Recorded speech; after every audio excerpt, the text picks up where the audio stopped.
So ముందుగా నా గురించి నేను ఇంట్రడ్యూస్ చేసుకుంటా. నా పేరు సింధు. నేను బేసిక్లీ గ్రూప్స్కి ప్రిపేర్ అవుతూ ఉంటాను. అదే క్రమంలో నేను గ్రూప్ 1, గ్రూప్ 2 ఇవన్నీ రాయడం జరిగింది. సో ఇందులో ఉన్నా కాబట్టే అసలు నిరుద్యోగుల బాధ ఏంటి అనేది నేను బాగా అర్థం చేసుకోగలిగిన. అండ్ అర్థం కంటే కూడా ఆ పెయిన్, ఆ బాధ ఏంటి అనేది నేను ఫీల్ అయినా. లైక్ 2022 నుంచి చూస్తూ ఉన్నా నేను ఏం జరుగుతుంది, ఏమవుతోంది అని చెప్పి చూసే క్రమంలో చాలా మందిని కలవడం, నా తోటి మిత్రులు ఎవరెవరు ఎట్లా బాధపడుతున్నారు అనేది మాకందరికీ తెలుస్తూ వచ్చింది. సో ఇందులో ముఖ్యంగా నేను మాట్లాడదలుచుకుంది ఏంటంటే అసలు ప్రభుత్వం రోల్ ఏంటి నిరుద్యోగ సమస్యనని తగ్గించే దిశగా ప్రభుత్వం చేయాల్సిన పనులు ఏంటి, అసలు ప్రభుత్వం చేస్తున్నదేంటి. ఇప్పటికొచ్చి ప్రభుత్వం నాకు తెలిసి ఈ నిరుద్యోగ సమస్య గురించి ఎటువంటి పాలసీ రూపకల్పన చేయలేదు. ముందుగా ఇప్పుడు నిరుద్యోగ సమస్య పోవాలి అని అంటే మనకి గవర్నమెంట్ రిక్రూట్మెంట్స్ ఉంటాయి, and the same time private job సెక్టర్లో కూడా ఉద్యోగ కల్పన అనేది చేయాల్సి ఉంటుంది. ఎందుకంటే అందరినీ గవర్నమెంట్ సెక్టర్లో అకామిడేట్ చేయలేదు కాబట్టి ఆ విషయం మాకు తెలుసు, మేము అర్థం చేసుకుంటాం కూడా.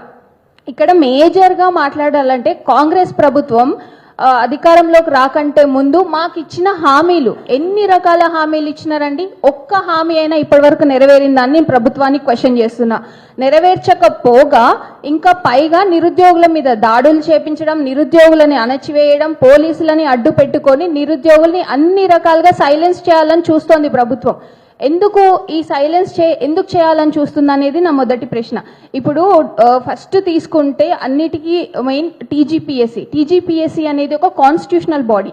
ఈ కాన్స్టిట్యూషనల్ బాడీకి అటానమీ ఉంటుంది, అంటే దాని సెల్ఫ్గా అది రిక్రూట్మెంట్ నోటిఫికేషన్స్ ఇవ్వచ్చు, చేయొచ్చు. కానీ ఇందులో పొలిటికల్ ఇంటర్ఫరెన్స్ ఎక్కువ అవుతుంది. ఎందుకు పొలిటికల్ ఇంటర్ఫరెన్స్ ఎక్కువ అవుతుంది అనేది ప్రశ్న.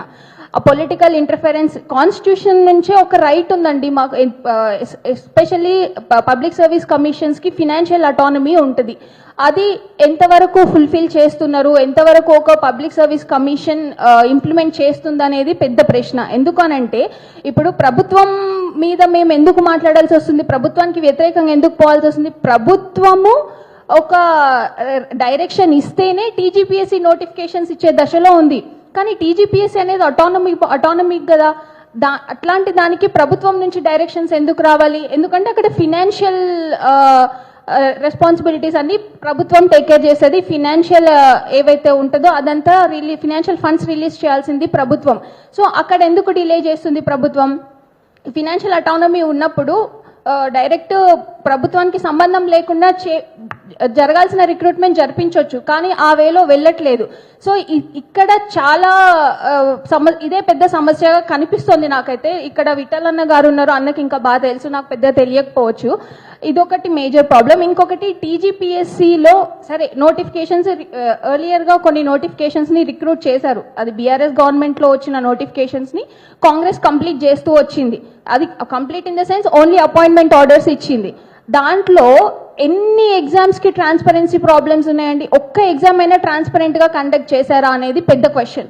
ఆల్రెడీ ఏదైతే టీజీపీఎస్సీ కమిషన్ ఉందో దాంట్లో జరగాల్సిన తప్పులన్నీ జరిగినాక కూడా అది ఇప్పుడున్న కాంగ్రెస్ పెద్దలకి తెలిసి కూడా దాన్ని ప్రక్షాళన చేశాము అని చెప్పారు, కానీ అది కంప్లీట్ ప్రక్షాళన జరగలేదు. దాంట్లో ఓన్లీ చైర్మన్ని, మెంబర్స్ని మార్చినంత మాత్రాన ప్రక్షాళన అవుతుందా?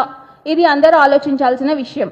ఇంకొకటి, రీసెంట్గా మన స్టేట్ గవర్నర్ అపాయింట్ చేసిన తర్వాత మన టీజీపీఎస్సీ చైర్మన్ గారు గవర్నర్ దగ్గరికి వెళ్ళి మేము ఇంత ట్రాన్స్పరెంట్గా కండక్ట్ చేస్తున్నాం ఎగ్జామ్స్ అని చెప్పారు కదా. నేను టీజీపీఎస్సీ చైర్మన్ గారిని ఒకటే క్వశ్చన్ చేస్తున్నా, ఏంటి అంటే మీరు గవర్నర్కి వెళ్ళి మీరు ఏ వేలో ఎగ్జామ్స్ కండక్ట్ చేస్తున్నారు, ఎంత ట్రాన్స్పరెంట్గా కండక్ట్ చేస్తున్నారు, ఎంత ఇదిగా విద్యార్థులకు న్యాయం చేస్తున్నారని చెప్పారు కదా.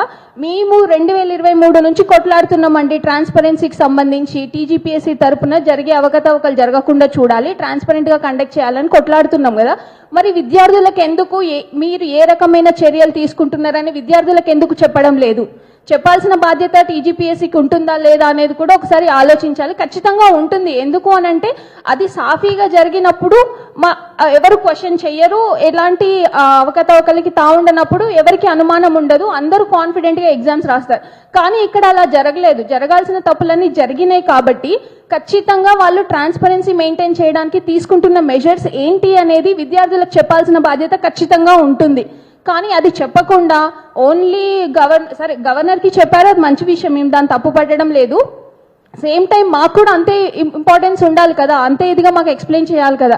అది చేయలేదు కాబట్టి చైర్మన్ గారిని నేను అడుగుతున్నా, అసలు మీరు ట్రాన్స్పరెన్సీకి సంబంధించి ఎటువంటి మెషర్స్ తీసుకుంటున్నారు, అది విద్యార్థులకి చెప్పాలి మీరు. అది ప్రభుత్వం కూడా రెస్పాన్సిబిలిటీ తీసుకొని అన్ని రకాలుగా మాకు ఆ ఇన్ఫర్మేషన్ వచ్చేలాగా చేయాలి.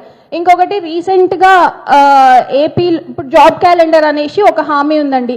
జాబ్ క్యాలెండర్ ఇస్తాము అని చెప్పినారు, ఓకే నమ్మినాం.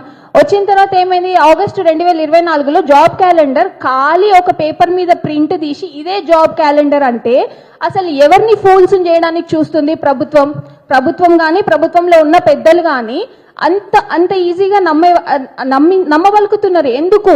ఇప్పుడు సరే పోనీ అట్లయినా అసెంబ్లీలో ఇంట్రడ్యూస్ చేసిండ్రు, మరి దాని ప్రకారంగా ఒక్క నోటిఫికేషన్ అన్న విడుదల చేసిందా ప్రభుత్వం? ఒక్క నోటిఫికేషన్ కూడా విడుదల చేయలేదు. అంటే అవన్నీ పేపర్ల వరకు, మాటల వరకు, అంతవరకే ప్రభుత్వం పనిచేస్తుందా? ప్రభుత్వం అంటే అడ్మినిస్ట్రేషన్ చేస్తున్నప్పుడు ఎవరెవరైతే బ్యాక్వర్డ్ సెక్షన్స్ ఉన్నారో పీపుల్, వాళ్ళందరినీ ముందుకు తీసుకురావడానికి ఏం చేయాలనేది చూడాలి. కానీ ఇక్కడ ఇన్ని లక్షల మంది నిరుద్యోగులు ఉన్నారు. అసలు తెలంగాణలో 5గురిలో 1 జాబ్లెస్ ఉన్నారు ఈ రోజు రీసెంట్ స్టాటిస్టిక్స్ ప్రకారం. అంటే తెలంగాణ యువత ఎంత వెనుకబడిపోతుందనేది ఆలోచించాలి. యువతకి కావాల్సిన ఇన్ఫ్రాస్ట్రక్చర్ కానీ, స్కిల్స్ కానీ, వీటికి సంబంధించి ప్రభుత్వం ఏం చేస్తుంది అనేది చెప్పాలి. అన్నిటికీ మించి అసెంబ్లీలో నిరుద్యోగ అంశం మీద చర్చ ఎందుకు తీసుకురావట్లేదు? ఎంతసేపు ప్రతిపక్షాలు ముందుకొచ్చి మీ నిరుద్యోగ అంశం మీద మాట్లాడాలన్నా కానీ ప్రభుత్వ పెద్దలు ఎందుకు దాన్ని దాటవేస్తున్నారు? ఇదే ముఖ్యమంత్రి గారు ప్రమాణ స్వీకారం చేసిన రోజు చెప్పింది కూడా ఒకటే మాట, నిరుద్యోగుల వల్ల మేము ప్రభుత్వంలోకి వచ్చామని చెప్పినప్పుడు ఆ చిత్తశుద్ధి ఇప్పుడు రేవంత్ రెడ్డి గారికి ఎందుకు లేదని నేను క్వశ్చన్ చేస్తున్నా. ఇదే ప్రెస్ క్లబ్కి వచ్చి రేవంత్ రెడ్డి గారు చాలా హామీలు ఇచ్చారు, చాలా మాటలు చెప్పారు. ఆ రోజు అవసరం అయిన స్టూడెంట్స్, ఆ రోజు మీ వెనకాల నడవాలనుకున్న స్టూడెంట్స్కి హామీలు ఇచ్చారు కదా, మరి ఈ రోజు వాళ్ళని ఎట్లా మర్చిపోయారు మీరు? ఇది ఎంత దారుణమైన మోసం అనంటే ఎవరికి కూడా ఇట్లాంటి మోసం జరగొద్దని నేను కోరుకుంటా అండి. ఎందుకంటే ఇందులో ఎస్పెషల్గా గవర్నమెంట్ ఎగ్జామ్స్కి ప్రిపేర్ అయ్యే వాళ్ళలో మెజారిటీ అంతా వచ్చి రూరల్ బ్యాక్గ్రౌండ్ నుంచి ఉంటారు. రూరల్ బ్యాక్గ్రౌండ్ నుంచి ఉన్న వాళ్ళలో నేను అబ్జర్వ్ చేసింది అంటే, నేను పర్సనల్గా కొన్ని లైబ్రరీస్కి వెళ్ళి తిరిగి వాళ్ళతో మాట్లాడి తెలుసుకున్న విషయాలు ఏంటంటే, నేను ఒకటే క్వశ్చన్ చేసే వాళ్ళని, మీరు ఎందుకు ఇన్ని సంవత్సరాలు గవర్నమెంట్ కాంపిటేటివ్ ఎగ్జామ్స్కే చదువుతున్నారు? ప్రైవేట్ ఫీల్డ్లో కూడా ఇంతే ఇదిగా జీతాలు వచ్చేవి ఉంటాయి, మీరు అటెందుకు అడుగు వేయట్లేదు అని అడిగినప్పుడు మాకు అసలు ప్రైవేట్ సెక్టర్లోకి ఎట్లా ఎంటర్ అవ్వాలనేది మాకు తెలీదు. అంటే బేసిక్ ఇంగ్లీష్ స్కిల్స్ కూడా లేవు. సో అట్లాంటి స్కిల్స్ డెవలప్ చేయాల్సిన బాధ్యత ఖచ్చితంగా ప్రభుత్వానిదే. కానీ దానికి సంబంధించి ఎట్లాంటి పాలసీ ఎందుకు రూపకల్పన చేయట్లేదు అనేది పెద్ద క్వశ్చన్. సో ఇప్పుడు నేను ఇవన్నీ చెప్పడానికి ఒకే ఒక కారణం ఏంటంటే, ఇక్కడ పెద్దలు ఉన్నారు కాబట్టి వీళ్ళందరూ ఈ వేదికగా దీని గురించి ఆలోచన చేసి వాళ్ళ నుంచి ప్రభుత్వానికి చెప్తారు అన్న ఉద్దేశంతోనే చెప్తున్నాను సార్. ఇవన్నీ నేను నా కళ్ళతో చూసినవి, వాళ్ళ నుంచి తెలుసుకున్న విషయాలే. సో ఇన్ని రకాలుగా నష్టపోతున్నది. ఇంకొకటి ఏంటంటే, సరే గవర్నమెంట్ రిక్రూట్మెంట్ ఎట్లా జరుగుతుంది ఏంటి అనేది ఇక్కడ ఉన్న అందరికీ తెలుసు, నేను కొన్ని చెప్పాను. రకరకాల జీవోల వల్ల ఎట్లా నష్టపోయారు అనేది ఇంకా నా మిగతా మిత్రులు కూడా చెప్తారు. ఇంకా ప్రైవేట్ సెక్టర్కి వస్తే గ్లోబల్ సమ్మిట్ కండక్ట్ చేశారు రీసెంట్గా. అక్కడ ఒక రిప్రజెంటేటివ్ డిఫెన్స్ సెక్టర్ రిప్రజెంటేటివ్స్ వీళ్ళు మాట్లాడుతున్నప్పుడు ఒక క్వశ్చన్ రేస్ చేశారు. మేము ఇక్కడ ఇన్వెస్ట్మెంట్స్ పెట్టడానికి రెడీ ఉన్నాం, కానీ మీ తెలంగాణ నుంచి, మీ తెలంగాణలో ఉన్న యూత్కి మాకు కావాల్సిన స్కిల్ సెట్ ఉందా అని వాళ్ళు క్వశ్చన్ చేశారు. సో మేము ఇన్వెస్ట్మెంట్స్ పెట్టాలంటే మాకు తగిన స్కిల్ సెట్ ఇక్కడ అవైలబిలిటీ ఉండాలి, ఇక్కడ ఉండాలి కదా అన్నప్పుడు ప్రభుత్వం ఏం ఆన్సర్ చేయలేని సిచ్యువేషన్. ఎందుకు అనంటే ప్రభుత్వం అప్ స్కిల్ చేయడానికి, రీస్కిల్ చేయడానికి ఇష్టపడట్లేదు. ఈ రూరల్ బ్యాక్గ్రౌండ్లో ఉన్న పీపుల్కి వాళ్ళకున్న ఫినాన్షియల్ క్రైసిస్ వల్ల కొంచెం ముందుకొచ్చి డేర్ చేసి రిస్క్ చేసే స్కోప్ లేకుండా పోతుంది వాళ్ళకి.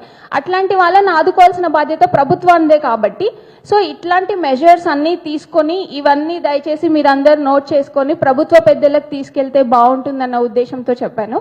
సో ఇట్లా ప్రైవేట్ సెక్టర్లో ఇట్లా ఉంది. ఏమన్నా అంటే 2047 తెలంగాణ రైజింగ్ అనేసి అంటారు, $3 trillion ఎకానమీ చేస్తామంటే అసలు యువతనే పట్టించుకున్నప్పుడు నీ $3 trillion ఎకానమీ ఎట్లా అవుతుంది?